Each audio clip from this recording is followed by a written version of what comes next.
안녕하세요. 김용진 목사입니다. 이 영상은 성경 통독하시는데 도움을 드리기 위해 마련한 영상입니다. 통독을 하면서 익숙하지 않은 배경과 내용들로 인해 어려움을 겪는 성도분들이 조금이나마 도움이 될까 싶어 마련한 것인데요. 조금만 관심을 기울이시면 읽으시는데 유익이 있을 겁니다. 그럼 오늘 읽을 부분에 대한 안내를 해드리겠습니다.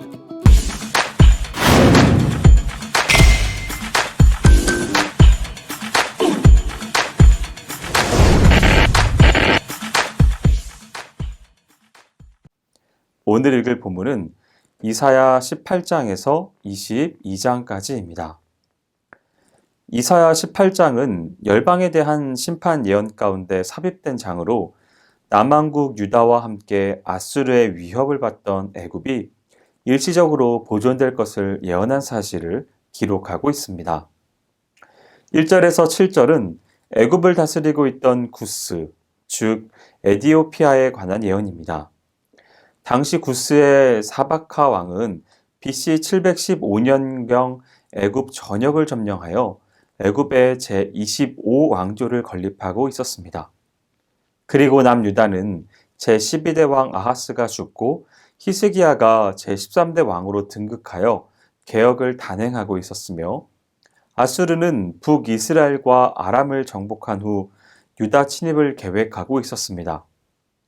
한편 당시 구스의 입장에서 보면 아수르와 구스의 중간 지역에 위치한 남유다가 정복된다면 자기네들이 아수르의 직접적인 위협을 받게 될 것은 너무도 자명한 일이었으므로 이에 대비하여 나름대로 군사력을 키우고 주변 나라와 유대를 강화하지 않으면 안 되었습니다. 이러한 역사적 상황 속에서 두려움과 염려에 쌓여있을 구스를 향하여 이사야가 본문과 같은 예언으로 위안을 주고 있는 것입니다. 이러한 본문의 내용을 좀 더 살펴보면 1절과 2절은 아수르에 대한 두려움 때문에 동맹을 맺기 위해 남유다를 찾아온 구스의 사자들에게 안심하고 고국으로 돌아갈 것을 권면하는 내용을 담고 있고, 3절에서 6절은 하나님의 심판으로 인한 아수르의 파멸 사실을 지상의 만민에게 선포하는 내용을 그리고 있습니다. 이어서 7절은 아수르의 파멸을 본 구스 사람들이 예물을 가지고 만군의 여호와의 전이 있는 시온산으로 나올 것임을 예언한 내용을 기록하고 있습니다.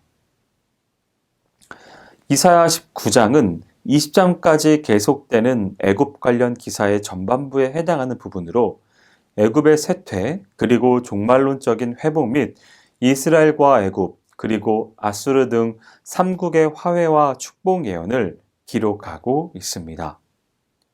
1절에서 17절은 애굽에 대한 예언 중 첫 번째 단락입니다.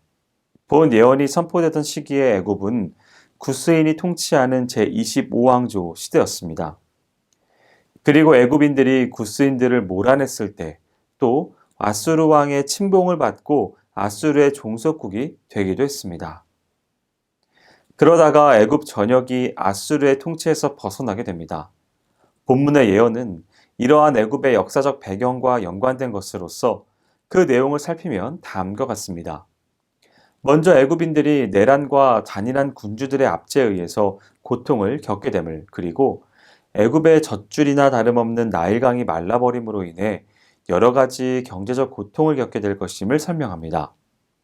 이어 존경과 추앙을 받던 지도자들이 조롱을 받는 등 사회 기강이 무너질 것을 설명하고, 마지막으로 이상과 같은 심판에 의해 애굽이 유다와 유다의 하나님 여호와를 두려워하게 될 것이라는 내용의 예언을 기록하고 있습니다. 애굽과 이스라엘은 역사적으로 볼 때 매우 각별한 관계였습니다. 족장 시대에 이스라엘의 조상들이 어려움을 겪을 때마다 애굽을 피난처로 삼았었습니다. 그런가 하면 약 430년 동안 이스라엘 백성을 애굽이 노예로 삼기도 했었습니다. 그리고 출애굽 이후에도 이스라엘은 경제적, 군사적인 측면에서 끊임없이 애굽의 영향을 받아왔습니다. 때문에 이스라엘인들은 늘 알게 모르게 애굽을 의지하는 마음을 가지고 있었는데, 이러한 애굽이 멸망할 것이라는 이사야의 예언은 남유다 백성들에게 큰 충격이 되었습니다. 이를 통해 실로 이 세상에는 여호와 이외에 참 의지할 것은 전혀 없다는 사실을 깨달을 수 있습니다. 18절에서 25절은 앞 단락의 분위기가 반전되어 애굽의 회복과 그로 인한 세계의 평화에 대해 예언되고 있습니다. 이를 통해 이사야는 이방 10개국에 대한 심판 예언을 기록하고 있는 13장부터 23장에서 궁극적으로 강조하고 있는 바 세계 역사는 절대 주권자이신 여호와의 섭리하에 운행되는 것이며 또 세계 역사는 궁극적으로 완전한 공의와 평화만 있는 메시아 왕국의 건립을 위한 하나님의 구속사적 목적에 따라 진행되고 있다는 신학적인 주제를 나타내 보이고 있는 것입니다. 이러한 본문의 내용을 살펴보면 먼저 애굽의 5성읍이 여호와 신앙을 맹세하고 제사를 드림으로 인하여 여호와께서 애굽을 심판하신 후에 회복시킬 것에 대해 말하고 이어 애굽 사람으로 인해 아수르 사람도 여호와를 경배하게 되고 여호와 신앙으로 말미암아 애굽, 아수르 그리고 이스라엘이 서로 화해하고 하나님의 복을 받을 것에 대해서 예언하고 있습니다. 여기서 애굽과 아수르는 이스라엘을 중심으로 남북으로 대치하여 역사적으로 끊임없이 적대 관계에 있어 왔습니다. 이 두 원수들의 틈바구니 속에서 가장 큰 고통을 받은 나라가 바로 이스라엘이었습니다. 그런데 이제 이스라엘인들이 전한 여호와 신앙을 통하여 원수 관계에 있던 두 나라가 화해하게 된다는 본 예언은 결국 세계의 평화는 군사력을 앞세운 전쟁에 의해서가 아닌 오직 여호와 신앙에 의해서만 가능함을 보여줍니다. 그리고 이는 세계 열방이 메시아의 공의와 성실의 통치로 말미암아 이를 평화의 메시아 왕국과 관련된 본서의 예언들과 일맥상통하게 합니다. 이사야 20장은 아수르에 의해 애굽이 멸망하게 될 것이라는 예언을 담고 있습니다. 1절에서 6절은 이사야 당시로부터 머지않은 때에 있을 아수르에 의해 애굽 또는 구스의 백성들이 포로로 잡혀가고 수치를 당할 것을 예언하고 있습니다. 그 내용을 보면 먼저 이사야가 3년 동안 벗은 몸과 벗은 발로 행하면서 애굽과 구스가 아수르에 의해 멸망되어 수치를 당할 것을 예언한 내용을 담고 있고 애굽과 구스의 멸망으로 그들을 의지하던 유다 백성들이 크게 실망하는 내용을 기록하고 있습니다. 이 예언이 선포되던 시기는 아수르 왕 사르곤이 블레셋 성읍 아스돗을 정복하기 위해 그의 군대 장관 타르탄을 파견했던 BC 713년의 일입니다. 이때 애굽은 구스인이 통치하는 제25왕조 시대였기 때문에 여기서 애굽을 구스라고 부르고 있는 것입니다. 그리고 본 예언이 완전히 성취된 것은 BC 670년 아수르 왕 에살 핫돈에 의해서였습니다. 한편 친아수르 정책을 펴다가 오히려 큰 낭패를 보았던 아하스 왕 이후 히스기야는 강력한 반아수르 정책을 펴면서 친밀한 관계를 가졌던 애굽을 마음 든든한 우방으로 생각했었습니다. 이런 우방 애굽이 블레셋 성읍 아스돗과 같이 아수르에게 비참한 패배를 당할 것이라는 이 이사야의 예언은 유다 백성들에게 있어서는 경악을 금할 수 없는 일이었습니다. 즉 이는 그들에게 하나님 이외에 의지하는 세상 것들은 실로 허망할 뿐임을 깨닫게 하는 것이었습니다. 이사야 21장은 두 번째로 바벨론 멸망 예언이 선포되고 에돔과 아라비아의 멸망을 예언하고 있는 장입니다. 1절에서 10절은 13장과 14장에서 한번 행해졌던 바벨론에 관한 예언의 두 번째로 행해진 단락입니다. 앞에서는 바벨론 멸망 전후로 한 전반적인 상황을 통해서 종말론적인 접근이 있었다면 여기서는 단순하게 하나님의 심판 도구 바사와 메대에 의한 국가로서의 바벨론 멸망만을 묘사하고 있습니다. 본문의 내용을 살펴보면 먼저 바사와 메대에 의한 바벨론 함락 시의 공포를 그리고 있고 바벨론 침략군의 위용을 묘사하며 이 멸망 예언이 이스라엘 하나님 여호와께로부터 왔다는 예언의 기원을 기록하고 있습니다. 여기서 이사야는 바벨론 멸망의 이유나 비참상 등등에 대해서는 전혀 다루지 않고 다만 멸망 시의 두려움과 공포, 그리고 침략군의 위용만을 집중 거론했습니다. 이는 바벨론 멸망이 두려운 하나님의 심판으로 말미암았다는 사실을 일깨워줌과 동시에 그렇게 강대했던 바벨론 제국조차도 순식간에 멸망시키시는 하나님에 대한 경외를 불러 일으킵니다.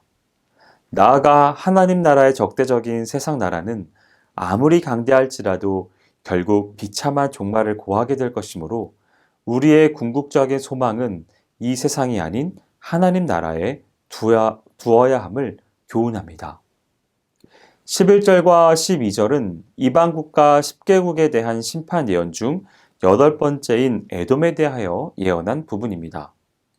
사해 남방에 위치한 이스라엘과 형제국인 에돔에 관한 본 예언은 에돔 땅 세일에서 온 한 사람이 이사야에게 시국이 어떠한가에 대해 묻고 이사야가 이에 답하여 아침이 온 후에 밤이 올 것이므로 회개하고 돌아오라고 촉구하는 내용으로 구성되어 있습니다. 여기서 한 에돔 사람이 아침이 언제 올 것인가에 대해서는 묻지 않고 밤이 언제 올 것인가에 대해서만 거듭 질문한 사실은 1차적으로 당시 시국이 아수르와 바벨론 등의 제국들에 서로 교체되고 있는 극도의 혼란기에 있었기 때문에 이에 대해 에돔이 느끼는 공포와 염려를 반영해주며 나아가 궁극적으론 하나님의 심판에 대한 그들의 두려움을 나타낸 것이라 하겠습니다. 이에 대한 선지자의 답은 에돔이 현재는 아수르에게 조공을 바침으로써 평화를 누리고 있지만 그것도 잠시뿐일 뿐이고 곧 그들에게 고통받을 밤의 때도 올 것이므로 속히 여호와께 돌아와 회개하라고 하고 있습니다. 그러나 여기서 에돔은 단지 일개 국가만을 가리킨다기보다는 이 세상 전체를 상징하는 것이며 에돔의 아침과 밤은 악한 이 세상의 현재와 중국적인 미래를 상징한다고 하겠습니다.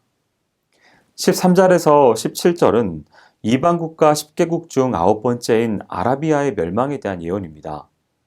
아라비아에 대한 예언에 있어서도 압달락의 에돔에 대한 예언과 마찬가지로 하나님의 심판으로 인한 멸망의 시기가 강조되어 있습니다. 즉 에돔에 관한 예언에서는 아침이 오고 밤이 오듯 하나님의 심판도 반드시 올 것임을 강조했다면 여기서는 그 심판 시기가 하나님이 정하신 때에 정확히 도래할 것임을 강조하고 있습니다. 그리고 이 아라비아 멸망 예언은 아수르 왕 사네립의 공격으로 인하여 성취가 됩니다. 이사야 22장은 예루살렘의 멸망과 부패한 유다 관리들에 대한 심판을 말하고 있습니다. 1절에서 14절은 13장에서 23장까지 이방 10개국에 대한 예언을 진행하는 중에 돌연 남유다와 예루살렘 성이 대적의 침입으로 황폐화될 것임을 예언하고 있는 삽입 단락입니다. 남유다의 죄악상과 심판 경고에 대해서는 이미 1장부터 5장에서 충분히 언급되어 있습니다. 그럼에도 불구하고 여기서 다시 언급하고 있는 이유는 이전부터 계속해서 심판 경고를 주었음에도 불구하고 끝내 회개치 않고 도리어 더욱 방탕해지고 있는 유다 백성에 대해 최후 경고를 주기 위해서입니다.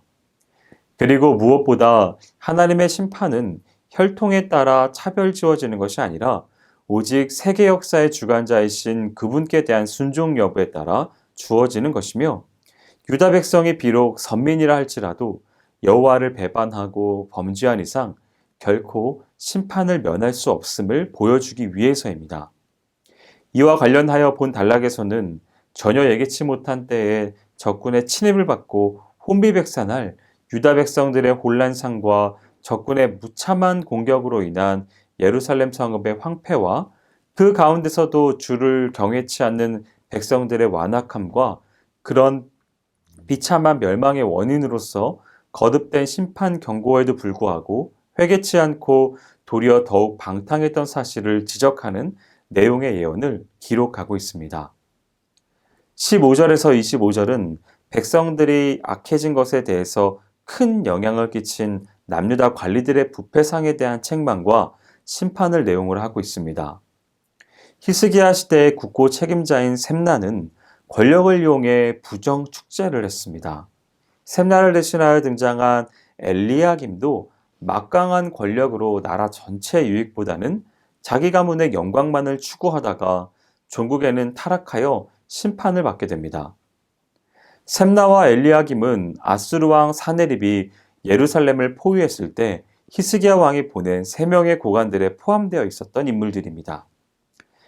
이 당시 이미 셈나는 그 부정에 발각되어 서기관으로 강등되고 엘리야김은 국내 대신으로 승진한 상태였습니다.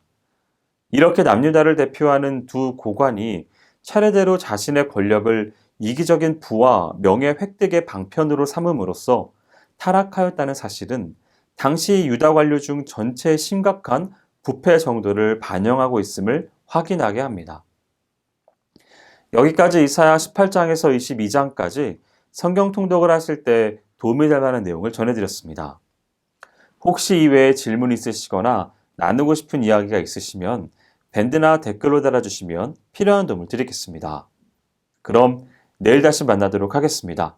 통독 화이팅 하세요!